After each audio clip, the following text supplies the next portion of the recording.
Bonjour tout le monde, j'espère que vous allez bien. Aujourd'hui nous sommes le 2e jour du confinement et je voulais vous faire voir ma petite journée. Dans cette partie de la vidéo, je mets du sarrasin dans de l'eau pour faire partir les résidus qu'il peut y avoir autour de la graine. Je vais le laisser quelques heures dans de l'eau et puis après faire cuire quelques minutes et ça va être bon. Aussi, je prépare ici un petit jus que je vais boire au fil de la journée. Je vais aussi congeler mes citrons et gingembre qui commençaient un petit peu à s'abîmer. Donc là, j'ai des abricots séchés qui me viennent de la Russie. Je vais faire une sorte de boisson chaude ou froide. En fait, au début, elle est chaude, mais au fil de la journée, elle se refroidit et que je vais boire tout au long de la journée. C'est très bien lorsqu'on tombe malade et il y a plein de vitamines. C'est ce qu'on faisait nos parents lorsqu'on était enfant. Donc là, je reproduis la même chose. J'aime beaucoup cette boisson, c'est un petit peu acidulé et ça me rappelle également beaucoup de souvenirs. Donc voilà. Donc au bout de 2-3 heures, les graines de tournesol ont imprégné toute l'eau. Et là, je vais les laver 2-3 fois et puis mettre à cuire avec un peu d'eau parce qu'ils sont déjà presque prêts, on peut dire.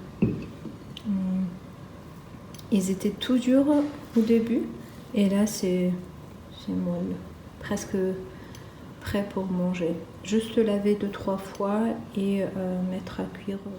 À côté, je vais me faire une petite omelette et je vais manger ça avec une bonne poignée d'huile d'olive, un filet d'huile d'olive et un morceau de brie. Donc là, je vais ajouter un peu d'eau, très peu d'eau, que vous voyez, c'est même pas visible. Voilà. Et je vais rajouter un peu de sel et mettre à cuire pour 5-10 minutes.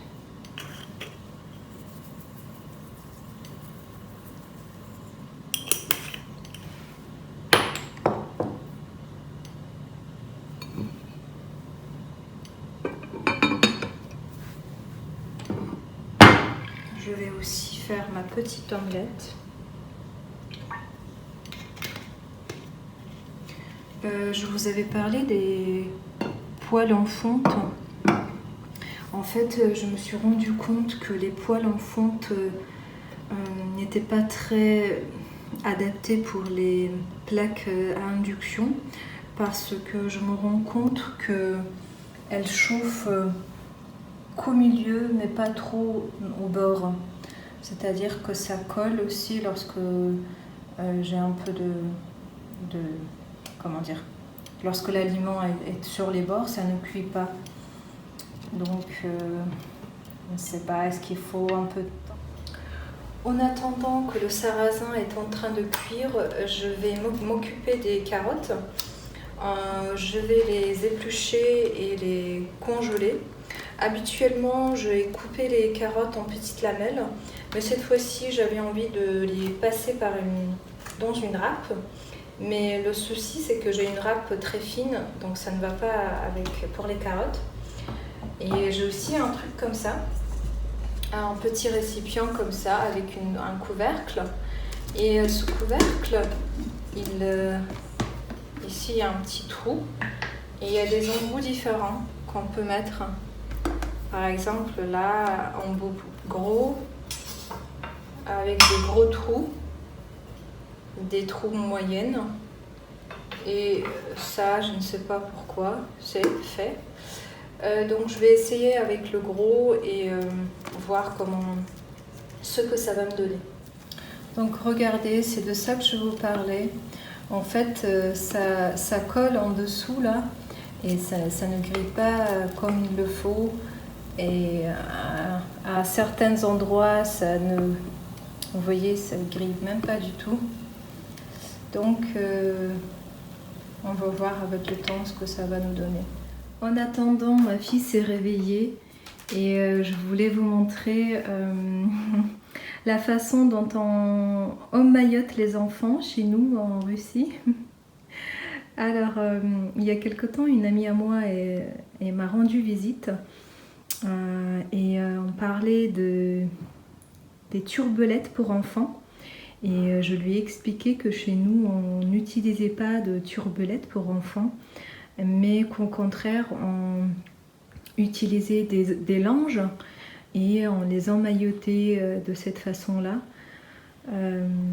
Voilà, en fait, ça permet que l'enfant puisse dormir tranquillement, qu'il ne se réveille pas brusquement à cause du fait, vous savez, quand l'enfant dort, il bouge tout d'un coup avec les bras, les mains, tout son corps. Et comme ça, il est bien enfermé, il ne bouge pas. Voilà. Je vais la détacher de là.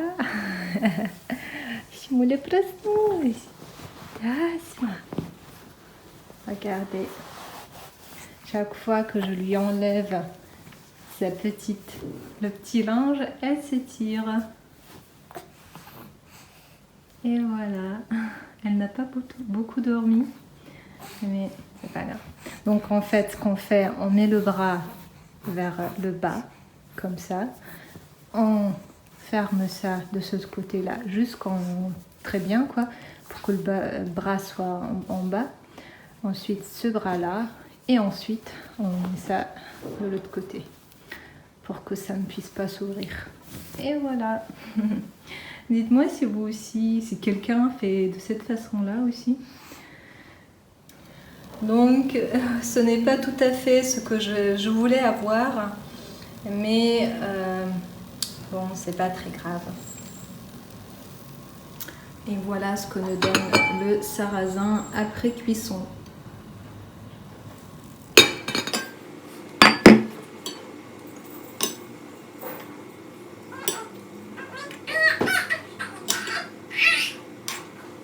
Le sarrasin, c'est la seule graine que je mange le plus que d'autres. Parce qu'en fait, on mange ça également depuis l'enfance. On peut le manger au petit-déj, au plat principal. Ça se prépare de différentes façons. Chacun prépare comme il le veut.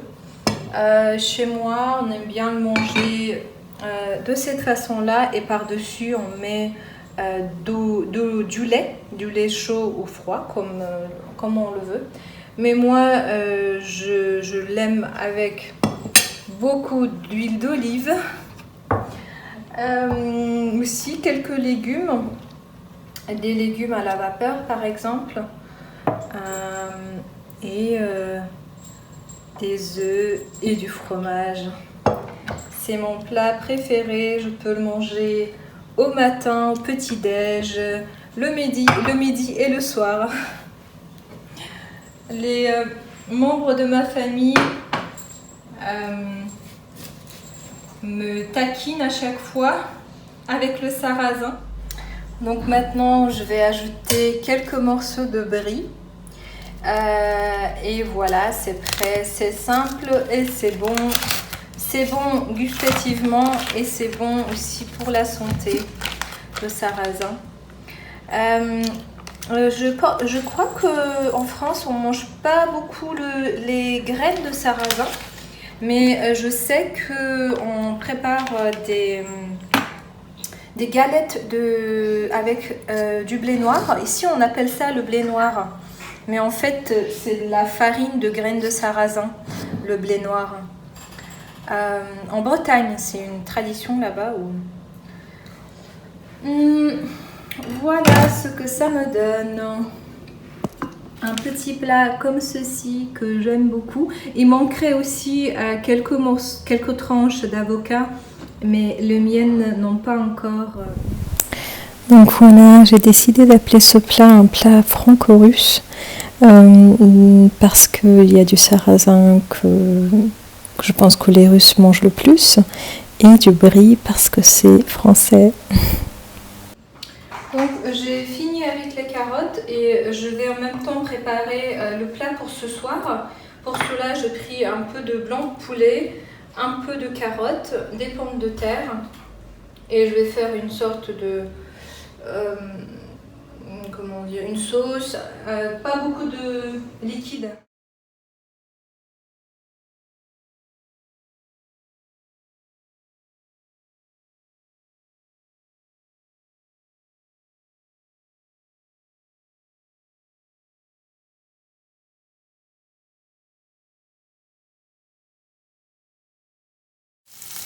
Donc les blancs de poulet, je les ai mis dans cette casserole-là parce que pour celui-ci, il n'y avait pas de couvercle.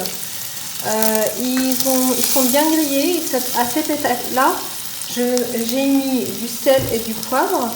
Et je vais mettre ces légumes-là, des poivrons surgelés, des carottes et des oignons.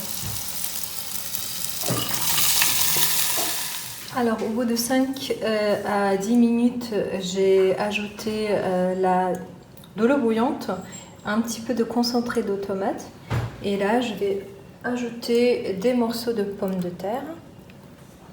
L'eau, j'en ai pas mis beaucoup. Voilà, vers la fin de la journée, je suis partie me promener un petit peu avec la petite. J'espère que cette petite vidéo vous aura fait changer les idées pendant ce confinement. Et je vous souhaite une belle journée et je vous dis à une prochaine fois. Au revoir.